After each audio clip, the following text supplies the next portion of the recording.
Most of our research students, MEd students first semester में नहीं भी जानते होंगे तो डिजर्टेशन जहाँ से शुरू हो जाता है और जहाँ से उनको रिसर्च प्रपोजल बता दिया जाता है तो रिसर्च मेथोलॉजी जान जाते हैं, क्योंकि रिसर्च मेथोलॉजी आपके क्वांटिटेटिव रिसर्च का तीसरा चैप्टर है, जिसको हम लोग रिसर्च डिज़ाइन भी लिखते हैं।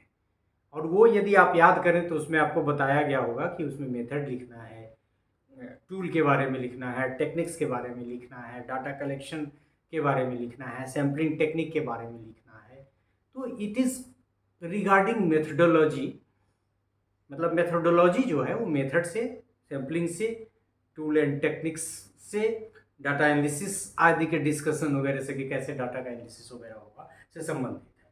तो एक तो आपके ये क्वालिटेटिव, उसमें सर्वे भी शामिल है, क्वांटिटेटिव जिसमें सर्वे भी शामिल है, रिसर्च का तीसरा चैप्टर ऑलमोस्ट है।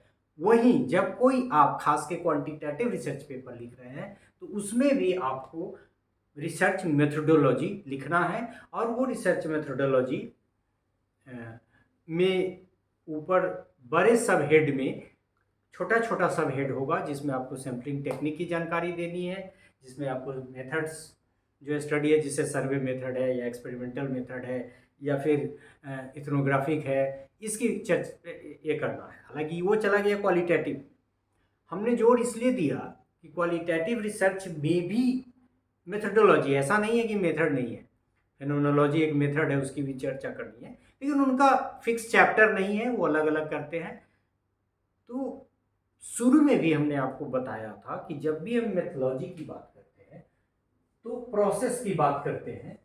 सो it is very much related to process. वहाँ भी आप लोगों ने देखा कि प्रोसेस की जानकारी हमको देता है कि रिसर्च अंडरटेक कैसे हुआ है या कैसे होगा।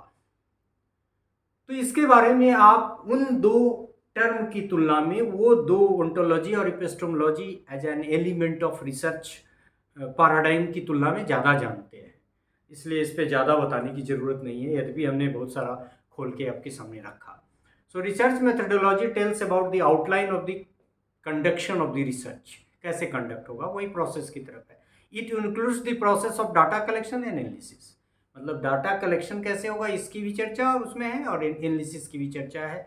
It forms the philosophical basis of research, तो how the work will be undertaken is also a research part, क्योंकि हमने शुरू में ही कहा कि philosophy is a life of, is a way of living, तो उसी की तरफ इशारा है। Methodological question asks how can the investigator go about finding out whether he she believes can be known, मतलब वो कैसे अंडरटेक कर रहे हैं, उस तरह के क्वेश्चन का जवाब देता है। और आप सभी जानते हैं research design, methods, approaches and procedures used in a study is methodology of research, ये हम आपको अभी बता दिए।